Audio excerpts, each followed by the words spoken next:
En 1913, John Rockefeller, patron du trust pétrolier Standard Oil Company, crée la fondation soi-disant philanthropique Rockefeller. Il va organiser, grâce à cette fondation, le contrôle stratégique du secteur de la santé aux États-Unis. Les dons de la fondation Rockefeller supportent exclusivement des écoles médicales et des hôpitaux. Ces institutions sont devenues les missionnaires d'une nouvelle race d'entreprises, les fabricants de médicaments synthétiques brevetés. Les vitamines et autres micronutriments rendent impossible le développement de toute activité commerciale basée sur les médicaments brevetés. En effet, les produits d'origine naturelle ne peuvent être brevetés. Ils sont donc totalement ouverts à la concurrence. L'élimination de la concurrence indésirable des micronutriments naturels devient donc une question de vie ou de mort pour le commerce pharmaceutique dès la fin de la Première Guerre mondiale. La fondation Rockefeller profite de l'épidémie de grippe espagnole de 1918 et utilise les médias pour lancer une chasse aux sorcières contre tous les médicaments qui échappent à ses brevets. Au cours des 15 prochaines années, toutes les écoles médicales des États-Unis et la plupart des hôpitaux deviennent des pions sur l'échiquier stratégique de Rockefeller pour mettre l'ensemble du secteur de la santé sous le monopole de ces entreprises pharmaceutiques.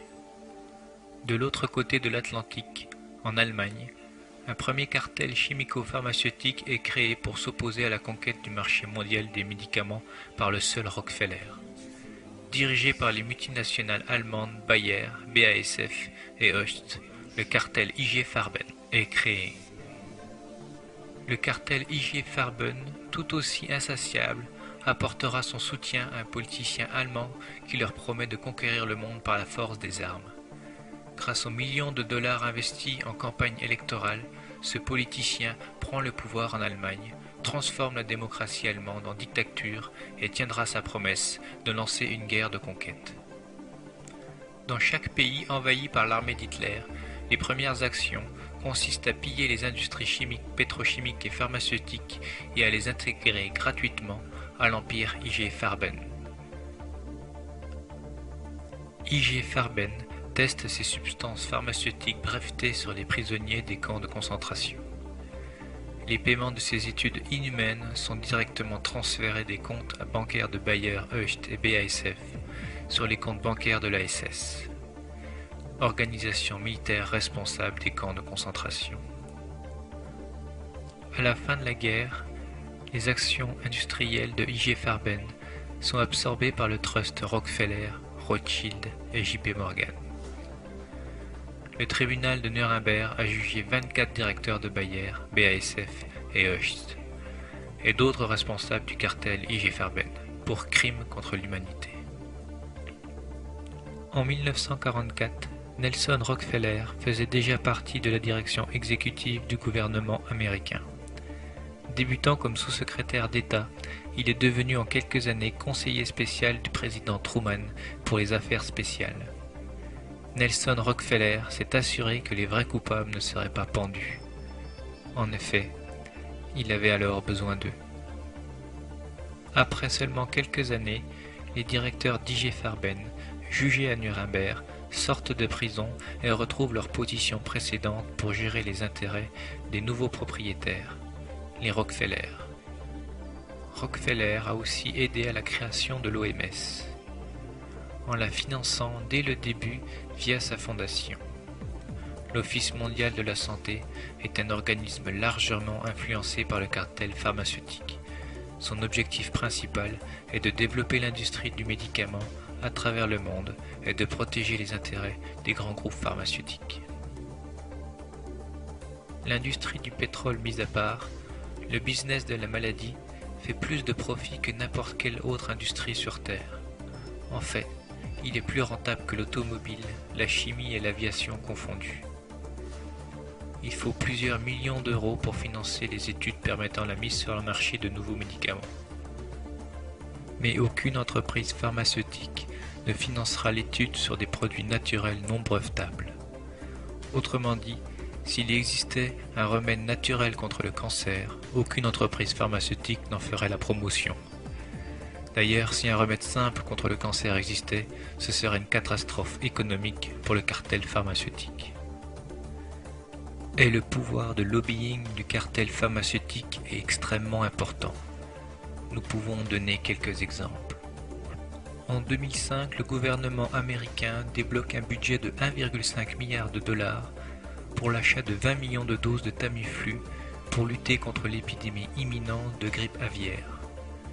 Donald Rumsfeld, alors membre du gouvernement, est l'ex-PDG de la société fabriquant le Tamiflu.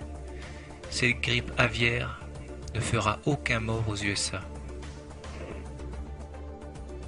Le Tamiflu, par exemple, bon, tout le monde sait que ça a été un bid terrible. Lorsqu'il a été préparé, lorsqu'il y a eu le dossier lourd... Un bid terrible, dans quelles circonstances, voilà. Bon, ça a été un médicament qui a été développé dans l'indication de la grippe. Bon, tout le monde sait qu'il n'est pas très efficace, qu'il peut être extrêmement toxique, etc.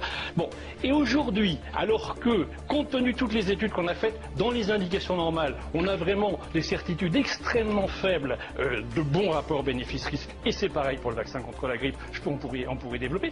On nous dit, sur ce virus que personne connaît, sur ce virus qui est tellement effrayant parce qu'on ne connaît pas, on dit, le Tamiflu, ça marche, mais c'est ahurissant. Mais attendez, un médecin vous prescrit du Tamiflu pour votre grippe, vous le prenez pas, vous le jetez direct à la poubelle. Et puis je ne vais pas l'acheter parce que j'ai quand même pitié des finances de la Sécu. C'est une honte. Et je pèse même, c'est une honte. On vit quand même dans une situation de dilapidation des fonds publics qui est grave. Un moyen communément admis pour être efficace afin d'éliminer une maladie est la vaccination.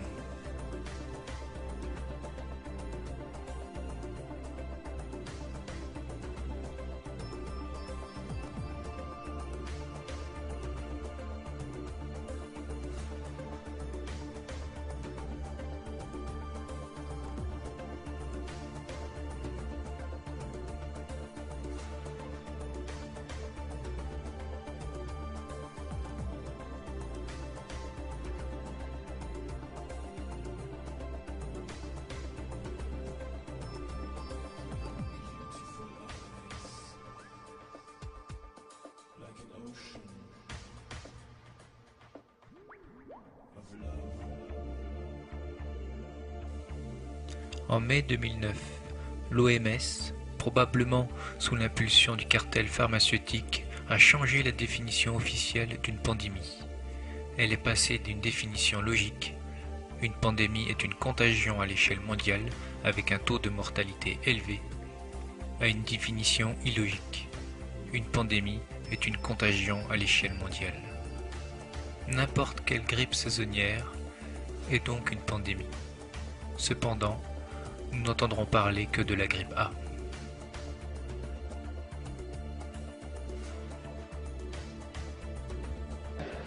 Sur 6 millions de personnes convoquées dans le cadre de cette campagne de vaccination, 1 million de Français se sont déjà fait vacciner. Ce sont des Français qui ont compris l'importance de se vacciner pour soi et l'importance de se vacciner pour protéger les autres. Et vous avez eu raison de signaler les formes extrêmement graves que peut revêtir cette épidémie de grippe A. Il y a par exemple 10 décès supplémentaires qui ont été enregistrés avec ces formes graves lors du dernier week-end. Alors cette campagne de vaccination s'est mise en place. C'est la plus grande opération de santé publique qui a été menée dans notre pays. Alors Marc Girard, est-ce qu'on cède à la panique ? Alors écoutez, avant de venir, j'avais un mot qui me traînait dans la tête, c'était circonvenir. Circonvenir. Et alors, qu'est-ce qu'on fait quand on a un mot comme ça? On se reporte au grand Robert. Alors, circonvenir, c'est agir sur quelqu'un avec ruse et artifice pour parvenir à ses fins, obtenir ce qu'on souhaite, par contre. Et le premier exemple donné par le Robert, c'est circonvenir ses juges. Et les renvoie, c'est tromper, abuser, emberlificoter, embobiner, emmitonner, endormir, entortiller. Alors j'espère que les auditeurs francophones me seront reconnaissants de cette petite leçon de français. Alors, ma remarque est simple, c'est que on cherche à circonvenir les juges. Alors on verra peut-être qui ça peut être. Alors quel est le but? Le but, il est là comme ailleurs, comme avec l'école, etc., d'entretenir une espèce de climat de dramatisation extravagant crédibilisant une menace terrible. J'aurais écouté la télé depuis 2 ans, je me serais fait vacciner 45 fois, grippe A, grippe X, grippe H1N1, des milliards de morts. Je vous rappelle que c'était sur vos chaînes. C'est un autre procès. Oui, mais c'était sur vos chaînes que vous l'annonciez, je suis désolé. Les gens, et c'était seulement sur Internet, qu'il y avait l'affichage du CV de Bachelot qui a fait un phénomène de revolving doors entre les lobbies pharmaceutiques et les postes ministériels. C'est-à-dire qu'ils travaillent 2 ans à tel poste et qu'ils reviennent et qu'ils se donnent des petits coups de pouce entre eux. En réalité, l'administration sanitaire nous donne l'exemple d'une violation quotidienne de la loi, et je vous en donne 2 exemples. Il y a une loi du Code de la santé publique de 2007 qui fait obligation à tout professionnel de santé qui s'exprime sur les ondes de faire état de ses liens d'intérêt. Cette loi est bafouée tous les jours. Tous les gens qu'on voit dire la grippe c'est très grave et ça, on connaît bien leurs liens d'intérêt. Bon, il le dit, il le dit. Ce que vous êtes en train de nous dire, c'est qu'il y a des liens entre les laboratoires pharmaceutiques, bien entendu, et que ça arrange les labos pharmaceutiques. Bien entendu. Et à côté de quoi, d'autres mesures dont l'intérêt financier va beaucoup plus de soi, comme les vaccinations, une vaccination obligatoire. On ne va pas chipoter sur une vaccination obligatoire, sur une obligation de vaccination, si on en est au pays des droits de l'homme à contester des droits de la défense fondamentaux. Alors là, je dis aux magistrats, donc pour vous, très clairement, c'est des mesures liberticides. Pour le dire en français clair et sans le grand Robert, c'est du n'importe quoi selon vous. Il ne faut pas en arriver à ces extrêmes-là. Bien entendu. En cas de pandémie ou pas, il ne faut pas en arriver à cet extrême-là. Mais la grippe, c'est une pandémie tous les ans. On est en train de chipoter sur les mots. Alors, puis-je rappeler quand même que je suis co-auteur d'un des grands dictionnaires de médecine français qui est le dictionnaire Flammarion. Pandémie, c'est un terme très vague pour dire une épidémie qui s'étend à beaucoup de pays. C'est tout. C'est pas la peine de chipoter. La grippe, par définition, en quelque sorte, c'est une pandémie. Tous les indicateurs objectivement interprétés laissent penser que cette grippe-là, elle est moins grave que les grippes saisonnières. Et je l'ai appris hier soir assez dans l'air en discutant avec un alarmiste en face de moi, elle est probablement moins fréquente. Alors pourquoi on nous emmerde, pour le dire en français clair ? Cette grippe-là, elle est moins dangereuse. Bon, si on s'en tient par exemple aux chiffres de l'Institut de veille sanitaire, pour chaque grippe saisonnière, on a entre 1500 et 500 décès. Mon voisin de droite a parlé tout à l'heure de l'Australie, nous avons les chiffres. Eux, ils ont terminé leur épidémie, donc ils peuvent faire des bilans. En Australie, si on rapporte, il y a à peu près le tiers de la population française, donc si c'était une grippe normale, on aurait compté entre 500 et 1700 décès. Eh bien, ils en ont eu, la saison est finie, 186. C'est-à-dire beaucoup moins 186. que ce qu'on disait. Donc si vous voulez, encore une fois, les Français pensent comme moi, bien sûr qu'il va y avoir des décès, mais est-ce qu'il y en a plus que d'habitude? La réponse est non, et alors par conséquent, à qui profite tout cet alarmisme? Alors, on va poser la question, mais je voudrais qu'on revienne en images maintenant sur cette mobilisation dans les... Baxter, que vous connaissez, a mélangé au mois, je ne me souviens plus maintenant si c'était en février ou mars, février-mars, a mélangé le virus de la grippe aviaire H5N1 avec un virus, une souche de virus de la grippe humaine H3N2. Par accident. J'ai parlé avec des biologistes qui m'ont dit que c'est strictement impossible parce que les mesures de sécurité dans des laboratoires de biologie sont telles qu'il est impossible d'avoir ce genre d'accident. Impossible, sauf si c'est fait exprès. Et puis, ils ont envoyé 72 kilos de matériel contaminé à 16 laboratoires dans 4 pays, dont l'Autriche et la Tchéquie. La Tchéquie, c'est à côté de l'Autriche, en Europe. Et un laborantin en Tchéquie, plus consciencieux que les autres, et qui n'avait pas peur pour ses fesses, s'est rendu compte que quand il injectait le mélange venant de chez Baxter, tous ces furets mouraient. Tous. Il l'a signalé à ses supérieurs qui lui ont dit de ne rien dire. Donc il a informé la presse nationale, personne n'a voulu le relayer.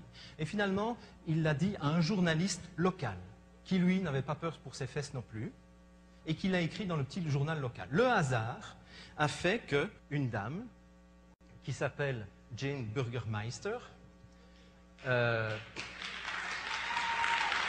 peut l'applaudir, journaliste d'investigation, le hasard faisait qu'elle habitait justement le petit patelin où cet article est sorti dans le journal local. Et elle a commencé à faire son enquête. Et aujourd'hui, elle traîne devant les tribunaux l'OMS en cours, le CDC, le Center of Disease Control, Barack Obama, la banque Rockefeller, la banque Rothschild, etc.